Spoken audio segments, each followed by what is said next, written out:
Hey, what's going on, guys? Welcome back to another video, and today I will be doing another game review, and this game review is, of course, Marvel's Spider-Man for the PS4, and don't forget to like, comment, subscribe, and let's get into this review. Oh, that's another thing too, guys. This video might possibly have some minor spoilers to the actual story of the video game, so you have been warned. There are minor spoilers, just in case, if some of you guys have not played the game. But, if most of you have already finished the game, hey, welcome. So, Marvel Spider-Man, of course, it's a PlayStation exclusive for the PS4, and you play as Peter Parker, aka Spider-Man, and the thing what I like about it is that for this Peter Parker, he's been Spider-Man for 8 years, and he's more like kind of like a veteran if you think about it. Like, he's been at it for a while. He's more experienced as Spider-Man because he's been doing it for 8 years. As you know, that's how long he's been Spider-Man, for 8 years. And what happens, of course, is that he's 23 years old. He's graduated, college and all that. Like I said, he's like one of the big time superheroes, and I gotta say, I really like what they did with the story in this game. I thought it was very, well written, and I like how they introduced some new characters, like Mr. Negative, aka Martin Lee, and they also have, Mary Jane, of course, in this, or MJ. They have her in this, and you can actually do missions with her.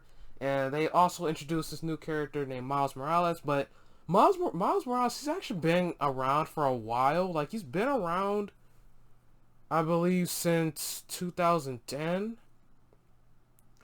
Because I think 2010 was the year Miles Morales was created for the Spider-Man universe. I think that was the year he got introduced into the Marvel universe. Like, that's when he was created, I think. But anyways, Miles Morales, he's been around for a while.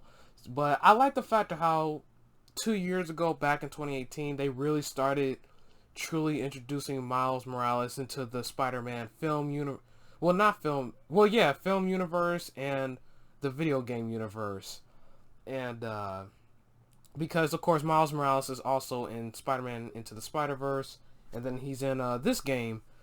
And I gotta say, like, the story is just is a really good story. And not only that, but you also work alongside Yuri Watanabe. She is a police officer, a captain. That's what she is. She's a captain of a police force. And that's, who Spider-Man works with. And it's just that, like, the story is just, it definitely has some, surprising twists and turns to it. So basically what happens is that, of course, the game is about, okay, how Spider-Man, he has to, fight these new villains.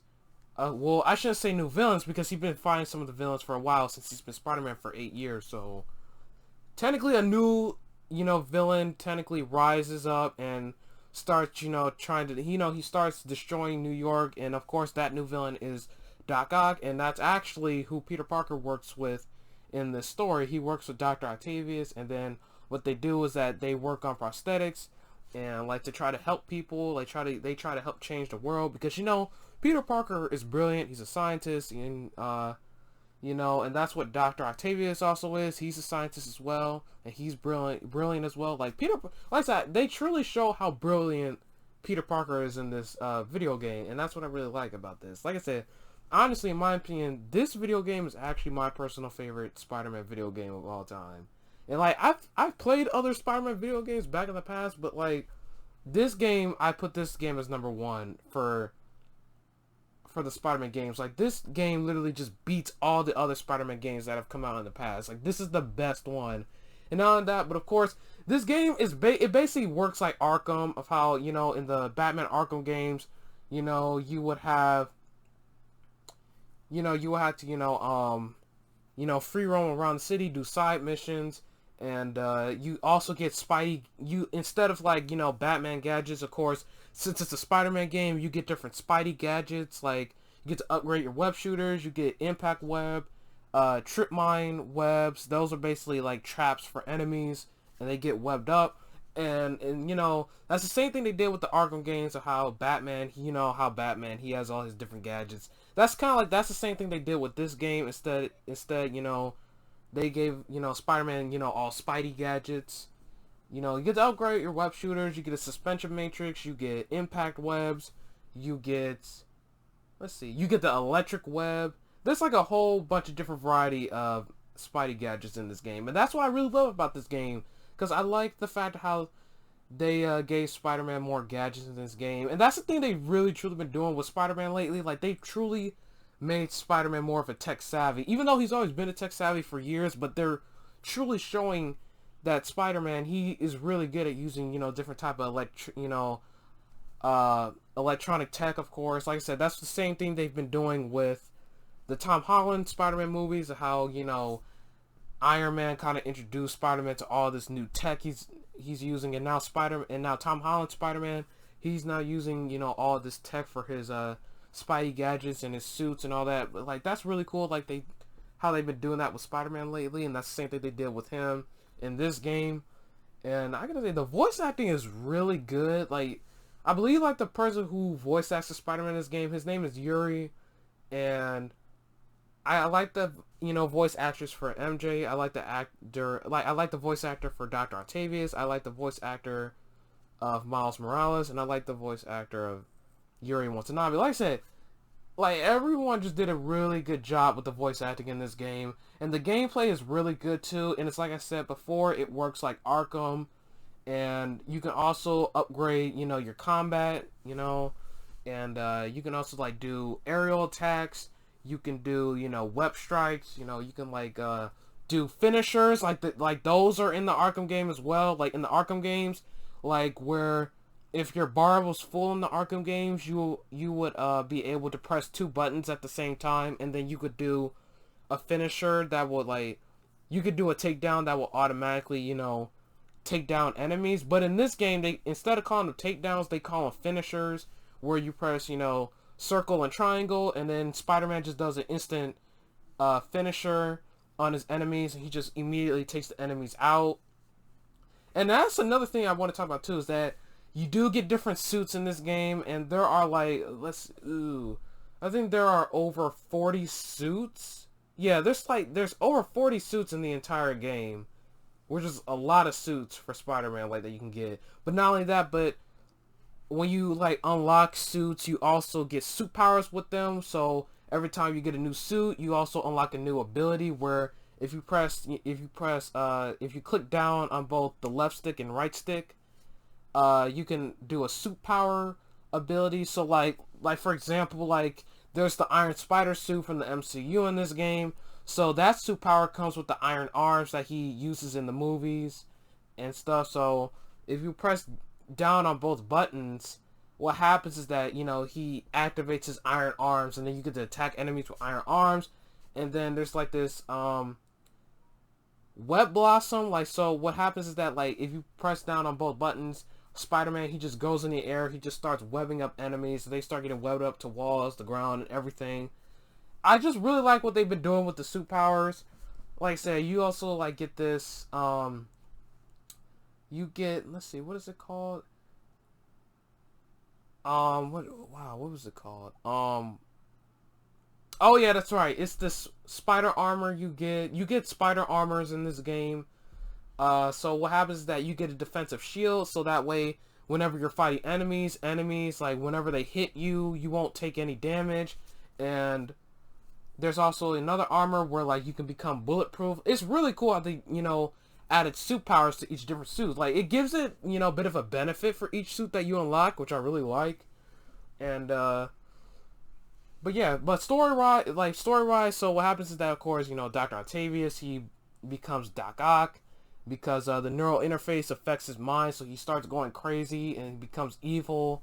And what happens is that he releases all the different villains that Spider-Man has fought before, like Electro, Rhino, Vulture, and he also releases Scorpion.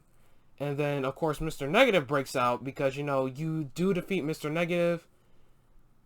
And so what happens is that when you defeat him, he goes to the raft, and then he gets broken out. Like I said, he breaks out because Doc Ock released him from the raft, just like how Doc Ock also released the other Spider-Man villains from the raft as well. So technically, since Doc Ock, he got all these villains out, you technically have the Sinister Six. They form, so that means, like, of course, there's 6 of Spider-Man's most dangerous villains. So you have Electro, Vulture, you have Scorpion, you have Rhino, you have Mr. Negative, and then you have Doc Ock. So then the Sinister Six has formed. So then it happens that it gets really crazy though. Like, they also release Devil's Breath, which is a very dangerous disease. Well, it's a bioweapon. So what happens is that Doc Ock, he releases it because, you know, Devil's Breath was actually created by Oscorp. And that's another thing too. Norman Osborn, of course, is mayor in this game. He's also, you know, the mayor. And, you know, of course, you know, he still, you know, owns Oscorp, of course. So that was the thing that was designed by Oscorp and created by Oscorp, was the Devil's Breath. It's a very dangerous bioweapon. And Doc Ock, he gets a hold of it and he releases it. And then it literally just infects everyone all around New York. Everyone gets sick.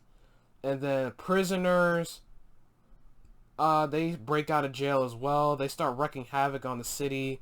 And then, you know, Silver Sable, she is in this game.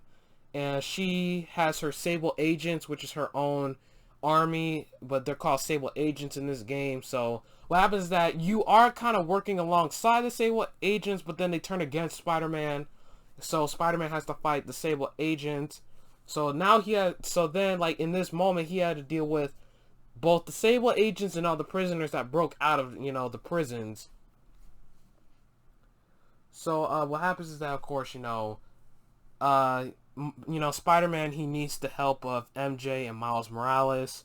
And of course, Aunt May, of course, is in this game as well. Because, like I said, it wouldn't be a Spider-Man game without Aunt May. So, of course, you have to have Aunt May in this game. But that's another thing, too. When Doc Ock, when he released the Devil's Breath, you know, Aunt May, she gets sick and affected by the Devil's Breath. And that's another thing, too. So she runs this place called Feast, where they help a lot of homeless people and they give them shelter. And that was actually something Martin Lee had created. He created Feast. And then Aunt May, she just decided to work alongside Martin Lee, but then, you know, Martin Lee, he became Mr. Negative, and then he just starts, you know, killing people and wreaking havoc on people. So that's pretty much, like I said, it's a very well written story. Literally one of the best Spider-Man games I ever played. And that's another thing too. You also listen to these J. Jonah Jameson podcasts as well. That's another thing. Like, it wouldn't be a Spider-Man game without J. Jonah Jameson. So yeah, J. Jonah Jameson is in this game. He has his own podcast, and you listen to it as you're swinging through the city and doing missions and stuff. Like, it's a very cool game. It's definitely similar to Arkham when it comes to, like, the combat, the gadgets, and the upgrades. Like, it's very similar to that. And the finishers, like, it's very similar. And so what happens, of course, is that, of course, you know, Spider-Man, he has to take down each member of the Sinister Six, so he has to take down each villain. And that's another cool thing too. Like, you get to fight both villains, like, at the same time. So at first you fight Vulture and Electro, so you have to fight them at the same time. Then later on in the game, you have to fight Scorpion and Rhino at the same time. And then you have to go after Martin Lee, aka Mr. Negative. You have to take him down. And of course, the last person you got to defeat is Doc Ock. And I gotta say, that final fight was really cool. So at the very end of the game, you fight Doc Ock. And once you defeat him, you have to get the antidote back from him, because he steals the antidote away from Spider-Man, because the antidote is, of course, the cure for Devil's Breath. And of course, they have to use that to cure all the people around New York that have been affected. So Spider-Man, he ends up getting that back. Doc Ock, he gets arrested. He goes to prison. And what happens is that, yeah, Spider-Man won, but the only problem is that when Spider-Man heads back to Feast, Dr. Michaels, that's the scientist who kind of did help create Devil's Breath and the anti-serum. So, he tells Spider-Man, he's like, okay, like, yeah, you got the anti-serum back, and then you also see Aunt May, she's just laying there in the same room as Spider-Man and Dr. Michaels. So, like, they're both looking at her while she's laying there in bed. She's dying. And then Spider-Man, he's like, can we just use, like, like test it on her? He's like, what if we use it on someone right now? And then Dr. Michaels tells Spider-Man, saying that then there won't be enough for the rest of the people of New York. So what happens is that, of course, Spider-Man, he has to decide, does he want to save his aunt or does he want to save the people in New York? Because he just wants to save everyone, even though, that's another thing about being a hero. Like, you can't always save everyone, but, like, so he has to make a very tough decision on whether he has to save his aunt or if he wants to save the people of New York. And what happens is that Aunt May, she tells Spider-Man to remove his mask, and she says, I want to see my nephew. And then Spider-Man, he's like, you knew? And then she said, I known for a while. And then Spider-Man, aka Peter Parker, he tells her, I don't know what to do. And then she's like, you know exactly what to do. So then what happens is that Spider-Man, instead of saving his aunt, he instead saves the city. And then Aunt May, she dies at the end of the game. So since he didn't save her, she dies from the devil's breath. So she dies. So Aunt May dies, but then the people in New York, they have been saved with the cure. So everyone gets, cured with the anti-serum. And then what happens is, of course, it's a bit of a time jump that happens like 3 months later. And Spider-Man, Peter Parker, he gets a new apartment. And then Peter Parker and MJ, they've become a couple again. Because, they explain at the very beginning of the game that the two of them broke up, but then at the very end of this game, they become a couple again. They get back together, and then of course, it just shows 2 post-credit scenes. So what happened is that like near the end of the game, Miles, he gets bitten by a spider, and you know how in the comic books, Miles Morales becomes Spider-Man, and one of the post-credit scenes just shows how Miles is helping Peter move into his new apartment. And then he's like, Peter, I have to show you something. He's like, I gotta tell you something that I can't tell my mom. That's what he says. And then Peter, he's like, okay, yeah, what's up? And what happened is that Miles, he says, things have been like kind of changing about me. Like, things have been going on with me physically. They've been changing physically. And then he shows Peter his powers by jumping on the ceiling. So what happens is that once Miles, he jumps on the ceiling, because since Miles got bitten by that spider, Miles has Spider-Man's powers. So what happens is that once Miles shows Peter that he has the powers of Spider-Man, Peter decides to jump on the ceiling as well to show and reveal hold on. So what happens is that Peter, he jumps on the ceiling to show that he is Spider-Man, and now he shows Miles that he's Spider-Man, and then he's like, yeah. So he's like, things aren't that weird. Like, after he jumps up on the ceiling, that's what he says. He's like, things aren't all that weird. So it was really cool of how Peter showed Miles that he's Spider-Man, and he explained it to him. And not only that too, but there's also a Stan Lee cameo that's at the very beginning of the game, so that was really cool. But yeah, so that's the first post-credit scene where Miles shows that Miles shows that he has Spider-Man's powers, and then Peter shows Miles that he's Spider-Man. And then there's another post-credit scene that happens where it shows Norman Osborn. He goes into a secret facility that you went into when you played as MJ near the end of the game.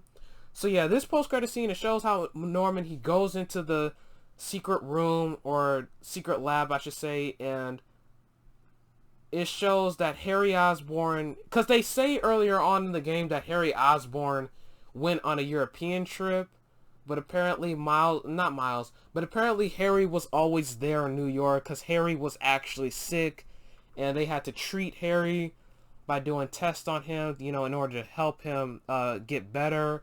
And then Norman, he just tells Harry, he's like, I'll find a cure for you. And then he says, I love you. And then what happens is that there's like this black symbiote like substance that's all around Harry, and Harry is like covered in it. Like he's just wrapped around in like the symbiote. And what happens is that like when Norman Osborn, when he puts his hand on the container that has Harry in it, the black symbiote literally just copies the exact same thing that Norman did by making a hand out of this, you know, by using the symbiote to make a hand to show that, you know, Harry is like listening to Norman, you know, his father. And what happens is that, of course, you know, the symbiote literally just hits the glass of the container, and it like copies what Norman was doing where he put his hand on the glass. And that basically hinted the sequel for the second game. So apparently it looks like Venom is going to be in the next Spider-Man game. So it looks like Venom is going to be in the sequel. And I guess we'll see him then. And I gotta say, the DLC was really good too. I really enjoyed playing the DLC. I really liked all three of them, but I really enjoyed playing the last DLC and it was called the Silver Linings DLC. That was really cool. And it shows how, you know, it takes place months later after the events of the first main story for the first well, it's still the same game, but it just takes place months after the main story of this game. So what happens is that, of course, you know, MJ, she has to go away to Symkaria, and she tells Peter that, and then what happens is that Miles, he starts training to become Spider-Man, and then Peter Parker, he starts training Miles to become Spider-Man. So we obviously know that Miles is going to be very playable as Spider-Man in the next game. So we already know that because at the very end of the DLC, Spider-Man like starts training Miles Morales. So Miles Morales is going to become Spider-Man, and the two of them, they're going to become partners. They're going to work alongside each other. But overall, Marvel Spider-Man PS4, it's amazing. It's spectacular. I give it a perfect score. I give it a 10 out of 10. It's literally the best Spider-Man game ever made. And you know, I just really want to see what they're going to do with the sequel. And it's just that I just really want to know where they're going to go from here. Like what they're going to do in the sequel. Is you know, is Miles be kind of... cannot speak. But we obviously know that Miles is going to become Spider-Man. We'll probably get to play as him in the next game. And I wonder, is Peter Parker, is he going to get the black suit? Is he going to get the black suit in the next game? Is he going to get a hold of the symbiote? Is he going to get the black suit? Are we going to see Harry in the next game? Are we going to see MJ in the next game? Like, we'll have to wait to see what they'll reveal for the next Spider-Man game. So overall, Marvel Spider-Man PS4, it's a fun time. It's very well written, and it's very smooth. It's very, you know, it's very heroic. That's the way I would put it. It's a very heroic game. Marvel Spider-Man PS4 is the best Spider-Man game ever made. And it's like I said before, I give this, like I said, 2 years ago, when I had like finished like the main story, and like not only that, but like last week when I had finished the DLC, I already told you guys that I gave this game a 10 out of 10. Yeah, but I give this game a 10 out of 10. I give it a perfect score. It's the best Spider-Man game ever made. And, you know, it's very spectacular. But anyways, guys, thank you guys so much for watching this game review. Don't forget to like, comment, subscribe. And Marvel Spider-Man PS4, have you guys played it? What did you think about it? Leave it down in the comment section below. Did you enjoy it as much as I did? Are you guys very excited for the sequel coming out soon? Leave it down in the comment section below. And I'll see you guys in the next video. Alright, see you guys, and peace out.